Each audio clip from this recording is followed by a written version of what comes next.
To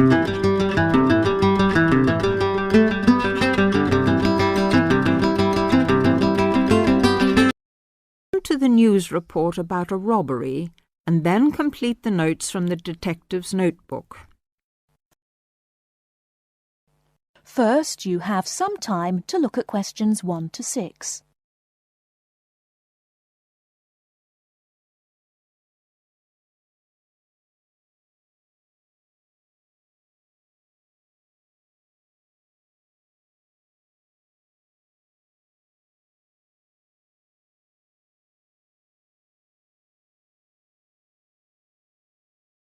Now we shall begin. You should answer the questions as you listen, because you will not hear the recording a second time. Listen carefully and answer questions 1 to 6.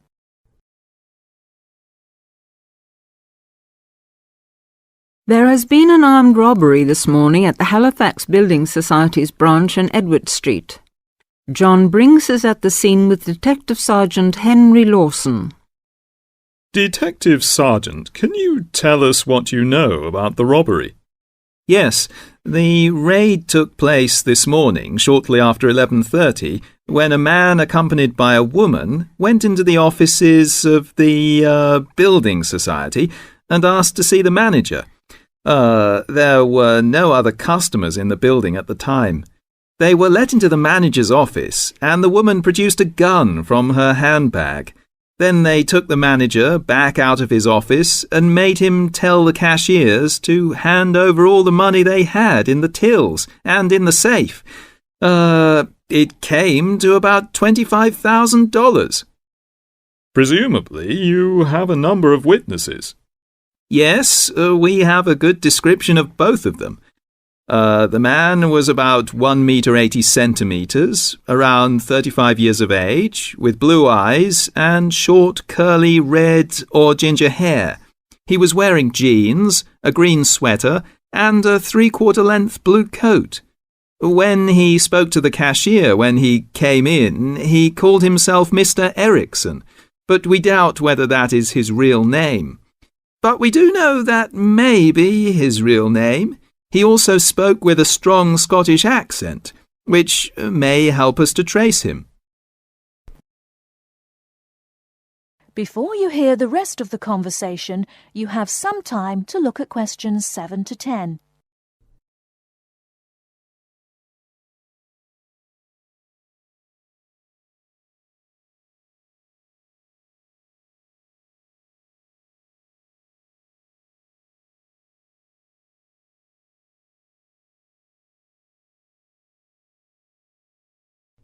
Now listen and answer questions 7 to 10.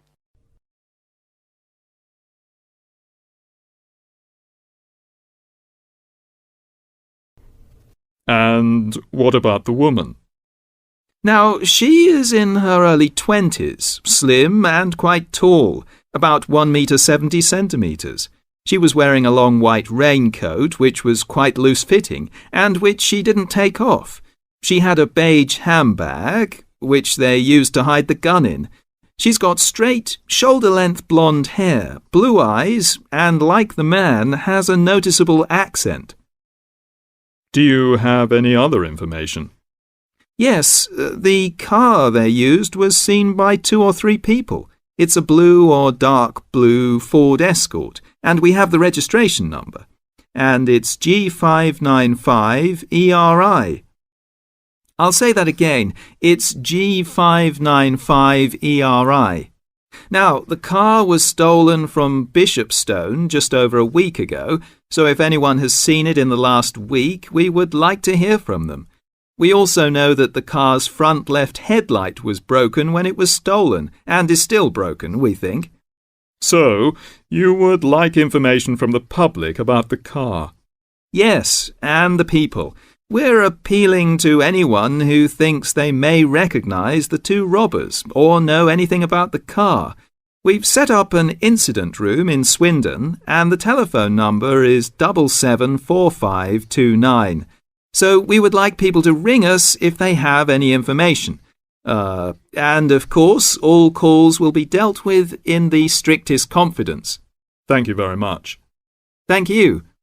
And the number again, if you have any information, is 774529.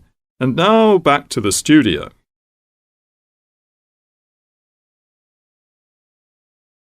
That is the end of part 1. You now have half a minute to check your answers.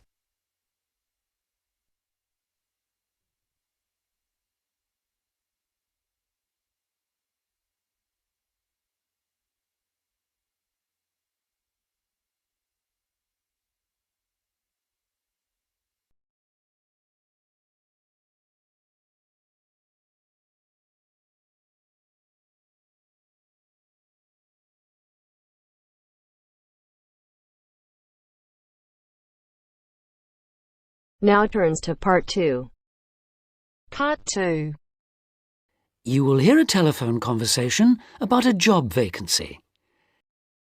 First, you have some time to look at questions 11 to 15.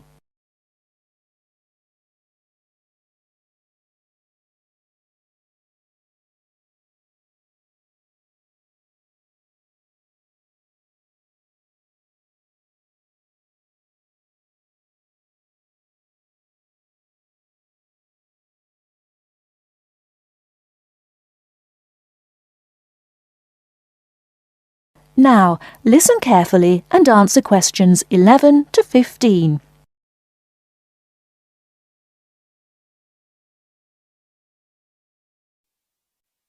Hello, Top Job Employment Agency. Ellen Sykes speaking. How can I help you? Good morning. My name's Steve Collins and I'm calling about the call centre job advertised in today's paper. For an operative handling credit card inquiries? Yes, that's right. The wages and working conditions are all in the ad, so what I'd like to know now is what the work actually consists of. I should explain that I'm a student looking for a summer job, not long-term employment. That's okay. The people at Intercard say they've always found students to be honest, which of course is essential in this line of work, and they have the basic IT skills needed there. Apparently, there have been a few who didn't find it easy to get there on time in the morning, but in most cases their punctuality is as good as anybody else's. Anyway, about the work. And I know a bit about this because, as it happens, I've worked there myself. Really? Yes, for about a year. You'd find that most callers would be people wanting to check the balance on their cards, query payments made and so on. And from those who've had their card stolen? No, they ring another number for that, an emergency line. People also call that number if they lose their cards. And what are most callers like? I mean, what kind of people are they? All sorts, really. All ages, every kind of background. Though one definite trend is the change in the number of women. Nowadays, they make up around 55% of the total, whereas years ago, there used to be a majority of men calling. At one time, I heard, as many as 3/4 of all credit cards were actually held by men, but that must have been long before I was there. It's certainly different now. So to do this job, what sort of experience do I need? None, really. Have you got a credit card yourself? Yes, I have. Then you probably know quite a bit about them already. And as a student, you're obviously intelligent, which of course you need to be for the job. So after a day or so working with an experienced operative, I'm sure you'll have picked up enough to deal with routine inquiries, which of course most of them are. But there are bound to be questions I can't deal with, at least at first. What happens then? In that case, you can ask a supervisor. They're very helpful to new staff. I think I like the sound of this. What do I do next?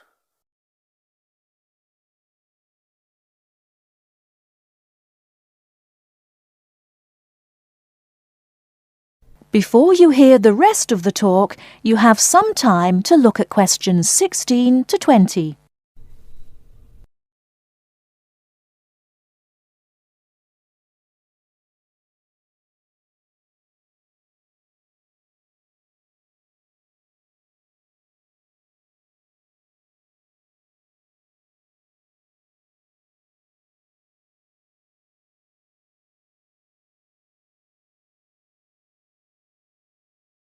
Now listen and answer questions 16 to 20. Can you get over there for 9:45 on Monday morning for an interview? Definitely, yes. Whereabouts are they? In Riverside Business Park. Do you know it? Yes, I've been there once. How do you usually travel? By bus. Right. So you take either the 136 or 137 to the bus station, and when you come out of there, you turn right. Along Orchard Road, that is. The road from the railway station? Yes, that's right. You go past the petrol station next to the car dealers, then carry on down the road. Do I take the first left at the main car park? Well, you could do that, and walk up Newfield Avenue alongside the shopping centre, but it's a long way round. I'd suggest continuing along Orchard Road with the water company and then the insurance offices on your right. They used to be local government offices, by the way. Yes, I remember those. And you keep going until you reach the advertising agency. Now, facing that is a small road called Cherry Lane. There's a newspaper office on the corner, and opposite that is a big hotel, so you can't miss it. And how far down that road is it? Well, they aren't actually in Cherry Lane. You walk as far as the next junction and turn right into Almond Drive at the mail centre. Intercard is in the third building on the right, between the airline offices and the shipping company. Fine. I'll be there on Monday. Thanks very much. Bye. Good luck. Bye.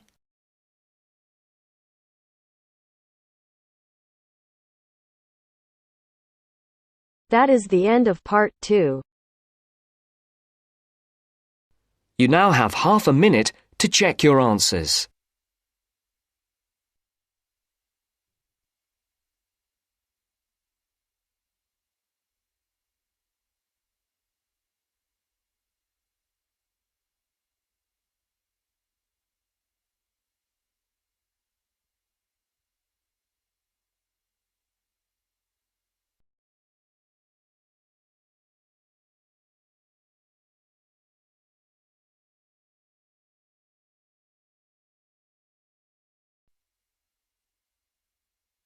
Now turns to part 3.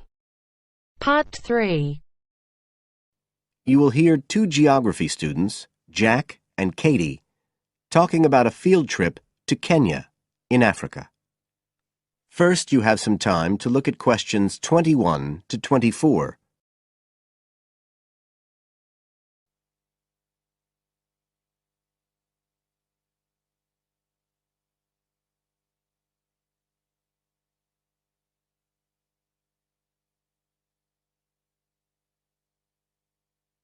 Now listen carefully and answer questions 21 to 24. Katie, hi. Thanks for inviting me round. Oh, thanks for coming. I know you're up to your neck in finals revision, but I've got to make up my mind about next year's geography field trip, and I'd really like your advice. We've got to choose between an African trip and one in Europe. They've told us a bit about both trips in the lecture, but I really can't make up my mind, and I know you did the African one last year. That's right. So, where exactly did you go? I mean, I know it was in Kenya, in East Africa. Yes. Well, we were right up in the northwest of the country. It was beautiful. We stayed in a place called the Marich Pass Field Studies Centre. Right. Dr. Rowe said the accommodation was traditional African-style cottages. He had a special name for them. Bandas. Yes, they're fine. You have to share, 2 or 3 people together. They're pretty basic, but you have a mosquito net. They don't provide spray, though, so remember to take plenty with you. You'll need it. And there's no electricity in the field centre. You'll have hurricane lamps instead. They give a good light. It's no problem. What about places to study? Dr. Rowe said there was a library? Yes, but it's quite small. There's a lecture room as well, but most of us worked out in the open air. There are plenty of places outside, and it's so beautiful. You're right in the middle of the forest clearing.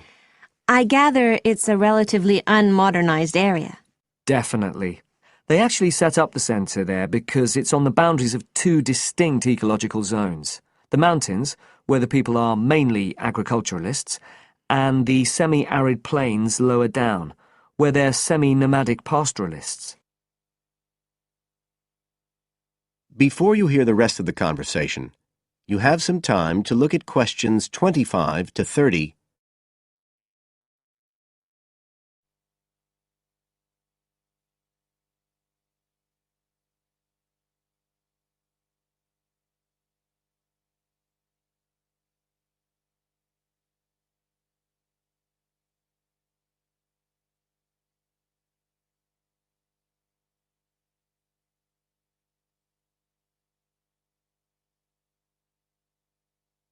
Now listen and answer questions 25 to 30.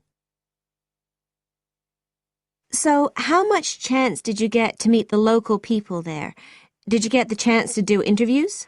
Yes, though we had to use local interpreters, but that was okay. Then we did field observation, of course, looking at environmental and cultural conditions, and morphological mapping. What's that? Oh, looking at the surface forms of the landscape, the slope elements and so on.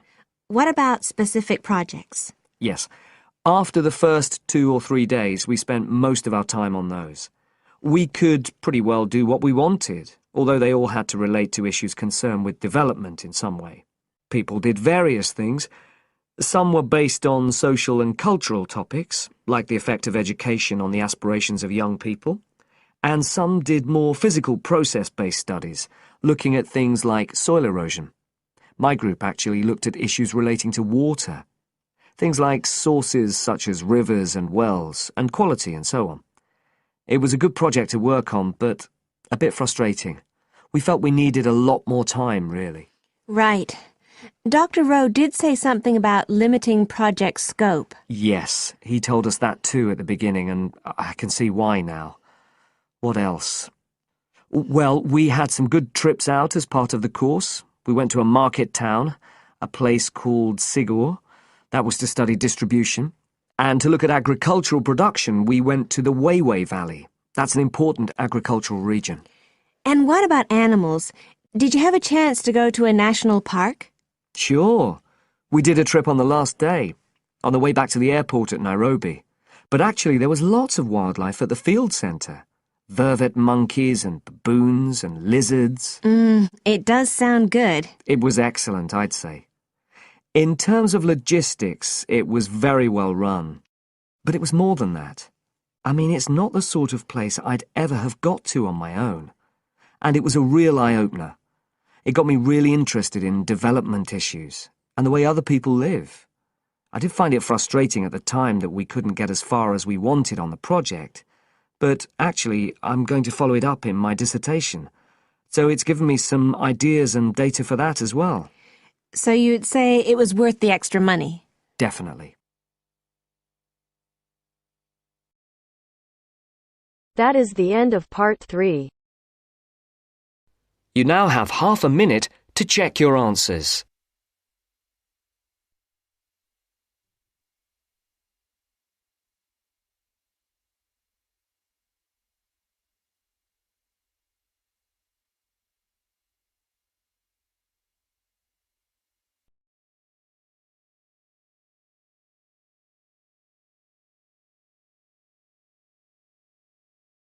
Now turns to part 4.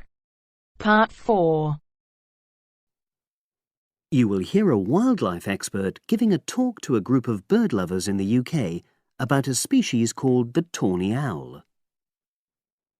Before you listen, you have some time to look at questions 31 to 40.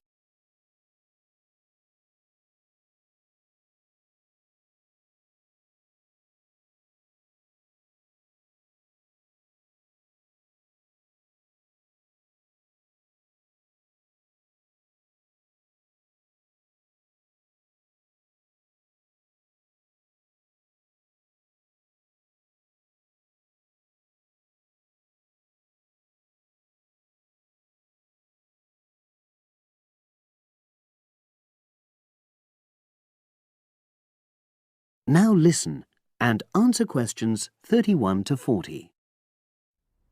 Good evening, everyone. You're all likely to be familiar with pictures of the tawny owl. Because of all the owl species in the UK, it's actually the most common one.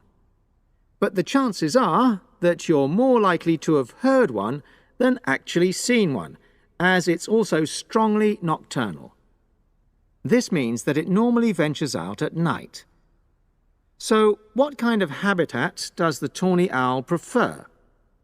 Well, a survey carried out in the 1980s confirmed that this owl is most likely to be found in woodland.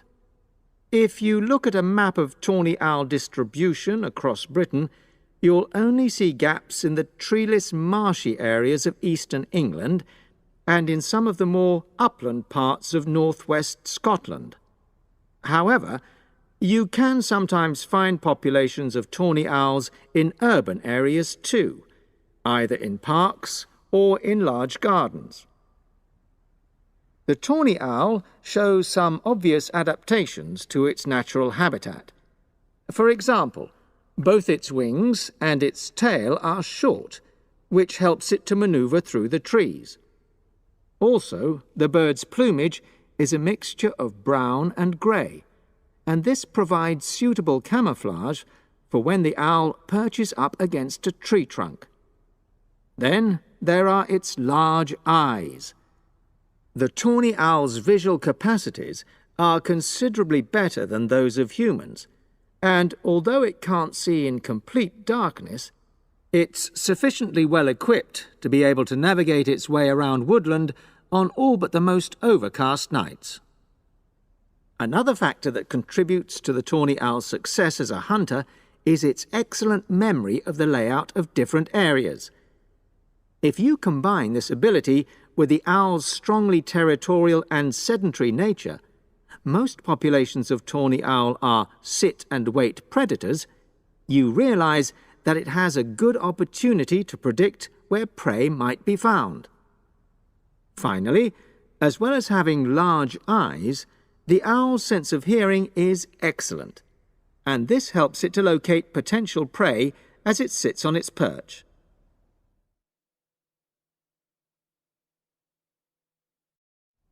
Turning now to the tawny owl's diet. Woodland tawny owls feed mainly on mammals, especially small ones, such as wood mice and bank voles. But they'll also take things like frogs or bats, or even fish, if they happen to be available. In urbanized landscapes, the owls seem to prey more on birds, so there are some differences there. Let's just look briefly now at survival rates in the tawny owl. Young tawny owls face a difficult time once they leave home, and 2 out of every 3 are likely to die within their first year. So, with such high mortality levels, it's a good job that established breeding pairs can produce young over a number of seasons and maximize their chances of passing their genes on to the next generation of owls. I've already mentioned the sedentary nature of the tawny owl, but it's not just adult tawny owls that are sedentary in their habits. Young birds, dispersing away from where they were born, rarely move far. The average distance is just 4 kilometres. There also appears to be some reluctance to cross large bodies of water. The owl is absent from many of the islands around our shores, with only occasional sightings in Ireland and the Isle of Wight off the south coast of England. Right, well, now I'll show you some photographs that have been taken in 1 or 2 of the... That is the end of part 4. You now have half a minute to check your answers.